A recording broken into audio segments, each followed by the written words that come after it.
Welcome everyone to the Ducati Diavel 1260. This is the beast of the bike that I'm testing today, and I have to say indeed that it is quite a surprising experience, I would say. So this is, like I said, this is the 1260 Diavel, the brand new 2019 model, sorry. And comes with the new 1262cc engine with maximum power of 165 brake horsepower, and depending on the mode that we're on, right now I'm on urban, that power can be brought down a bit to 110 horsepower to make things a bit more civilized for urban riding, according to the name. But when you switch this to sport, to touring, so there's three modes: sport, touring, and urban. When you switch to touring, the full 165 brake horsepower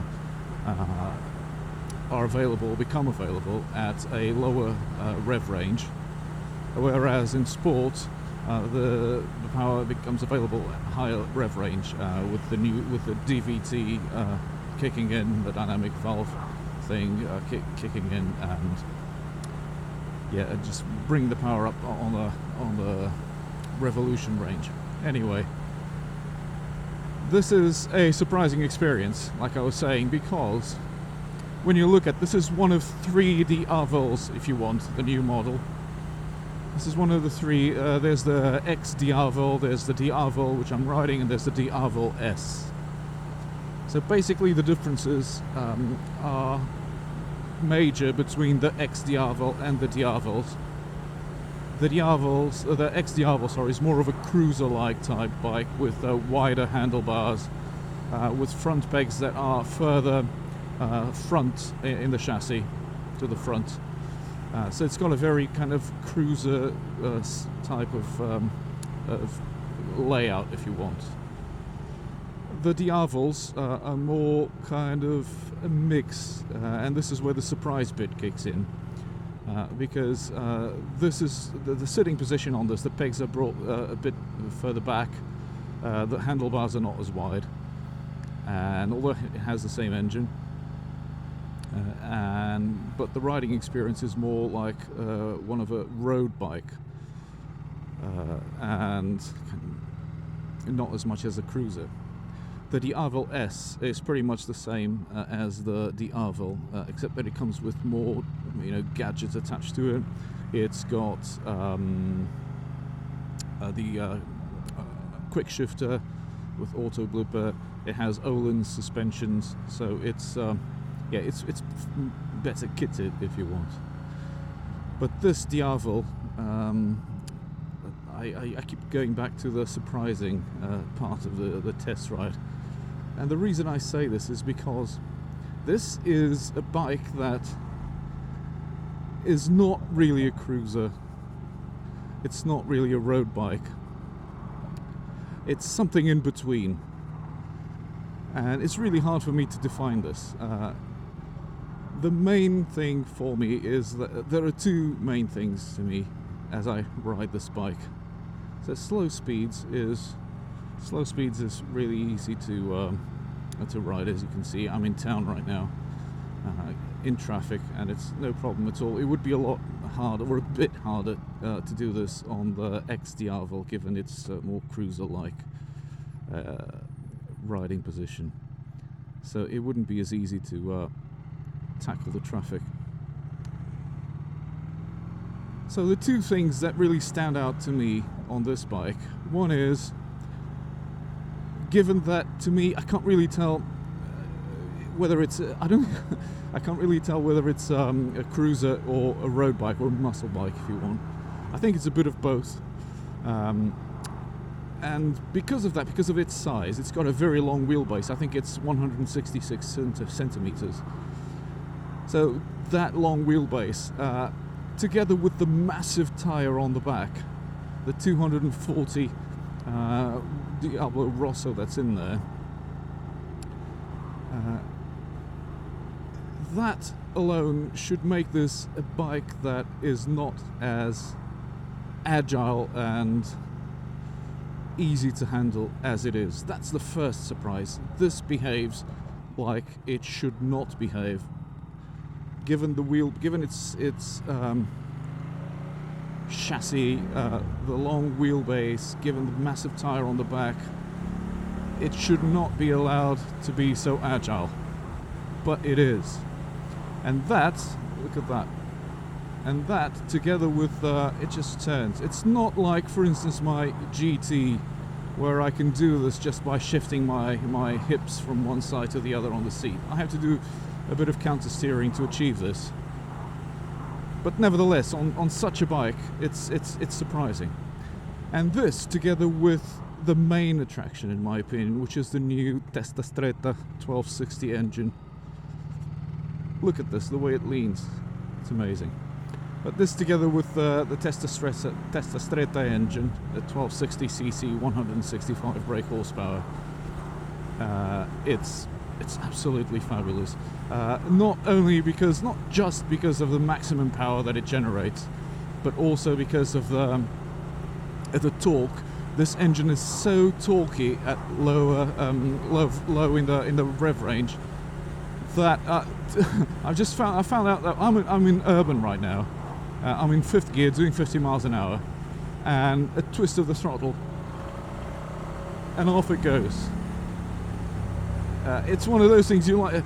This bike has so much power and has so much torque, so low in the revs, that it's just so fun to ride. This engine is absolutely brilliant. It's there. It's available anytime you want it, virtually on every gear you might be in. So yeah, I mean, Ducati really did a great job with this engine.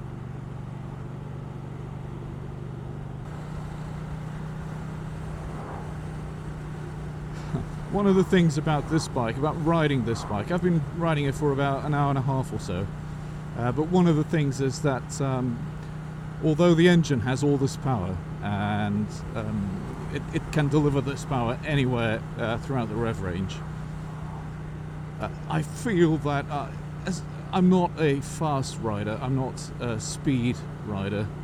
Actually, someone once called me in a comment on one of my videos, I think it was the KTM 1290 Super Duke R, someone actually called me Captain Slow's slow brother because of the way I ride, which actually was brilliant. I did laugh at that comment because I think they are, well, not spot on, but almost there. I'm not a speed rider, and the power on this bike, the way it's delivered, is exactly the way I like it to be, because I don't really have to take it to its limits to have, massive fun on it. It just opened the throttle a bit and off it goes.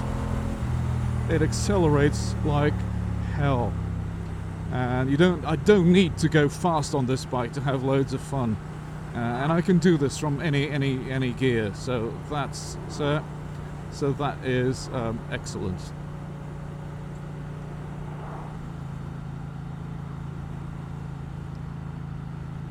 Well, Ducati did really do a good job in making this bike. It feels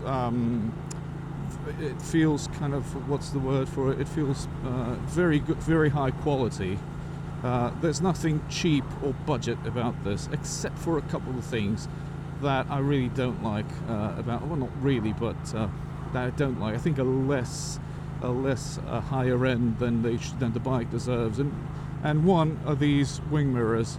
They look very cheap, very ugly. I don't really like the stem on the wing mirrors, so they're not really that good. But the mirrors themselves, they work well. I can see what's going on behind me, which is fine.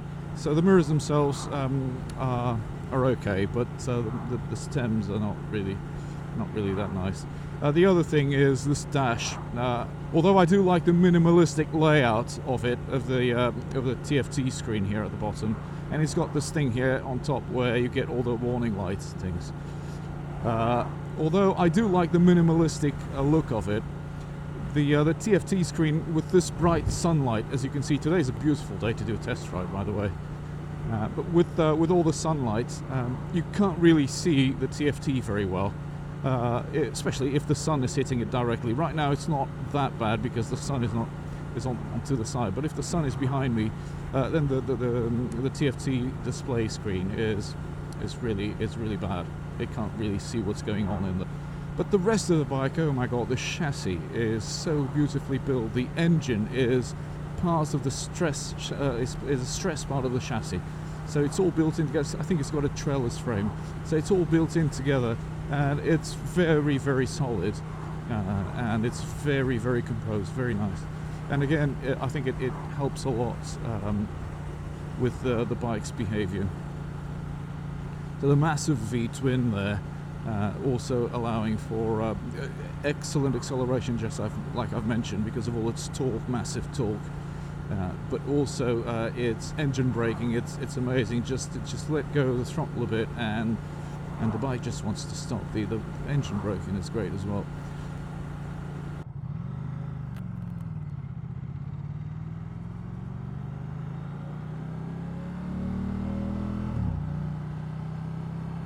So I'm almost there at Ducati Abingdon.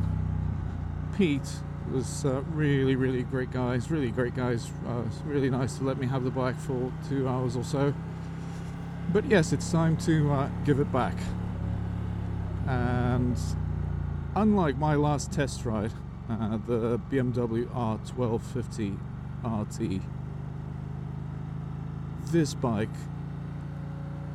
makes me feel connected to the world, to the road. Suspension is a bit hard, but it's adjustable, so that could be sorted.